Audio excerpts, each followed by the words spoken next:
Hey everyone, thanks for tuning in. Steven here with Team Euphoric, and this is day 4 of 80 days to your dream body. Your protein source for today is going to be bison burgers. We're going to be training shoulders and arms, and right now I'm going to be taking you through a little bit of the anatomy involved in which muscles are being trained when we are training shoulders and arms.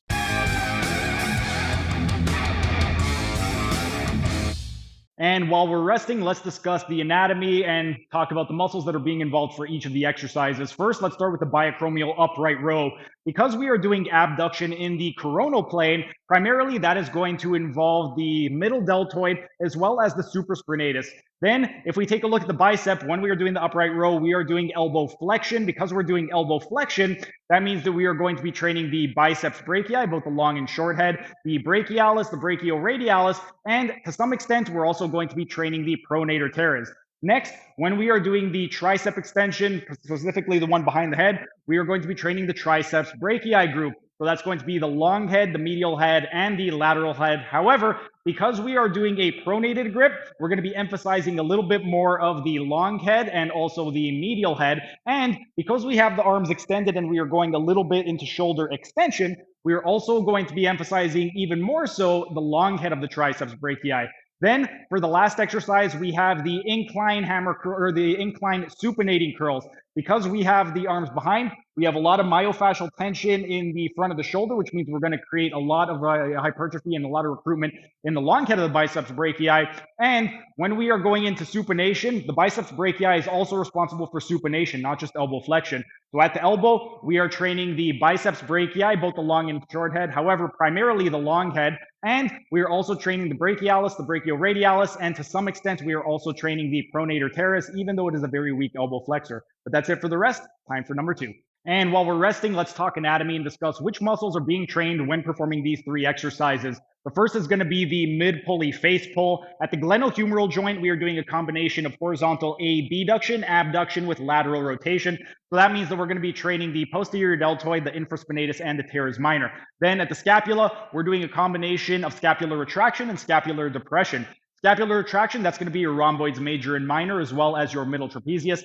Scapular depression, that is going to be the inferior fibers of the trapezius, the latissimus dorsi, the pectoralis minor, and the inferior fibers of the serratus anterior. And at the biceps, we are doing flexion. Because we are doing elbow flexion, that means we're going to be training the biceps brachii, both the long and short head. We're also going to be training the brachialis, the brachioradialis, and to some extent, also the pronator teres. Next, we have the tricep extension. For the dual dumbbell tricep extension, we are doing elbow extension. So because we're doing elbow extension, that's going to be the triceps brachii, all 3 heads, the long head, the medial head, and the lateral head. And because we're doing a neutral grip and we have a little bit of slack, everything's going to be trained pretty much equally on that one. And then with regard to the end, we're also training the anconeus because the anconeus does assist in elbow extension. And then the last one is going to be the hammer curls. The hammer curls, when we are training the hammer curls, that's going to be the biceps brachii, both the long and short head, also the brachioradialis, the brachialis, and to some extent the pronator teres. Because we are in a neutral hammer grip, then we are going to be emphasizing the brachioradialis. But those are the muscles trained. Rest is up. Time for set number 2. And while we're resting, let's talk anatomy and discuss which muscles are being trained during each of these 3 exercises.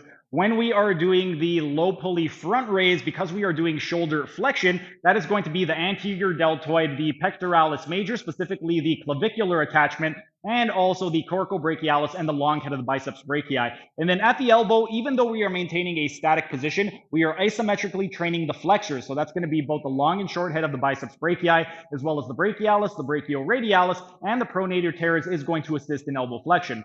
Next, what are we training when we are doing the elbow extension? So the tricep extensions. Well, obviously, we're going to be training the triceps brachii.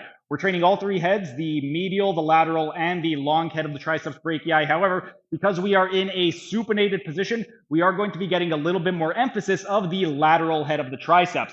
We're also going to be getting a little bit of the anconeus involved because it does assist in elbow extension. And when it comes to the 3rd exercise, the pronated grip curls on the Scott bench, we are primarily doing elbow flexion. So because we're doing elbow flexion, we are training the biceps brachii, both the long and short head of the biceps brachii, as well as the brachialis, brachioradialis, and the pronator teres. It is going to be a weak flexor and it's going to assist in flexion. With regard to this curl right over here, because we are doing a pronated grip and because the elbows are in front, we are going to get a little bit more emphasis of the brachialis. but those are the muscles that are being trained, and it's time for set number 2.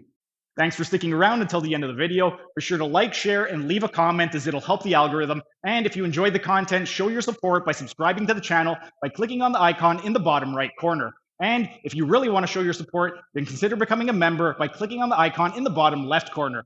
These new high quality videos aren't cheap to edit, and the $5 membership will really help with the video editing budget. You'll also get access to a ton of exclusive perks like early access to videos and this program design lecture playlist in the top right-hand corner. And if you want to learn how to do a one-armed pull-up, then check out the playlist on the top left corner.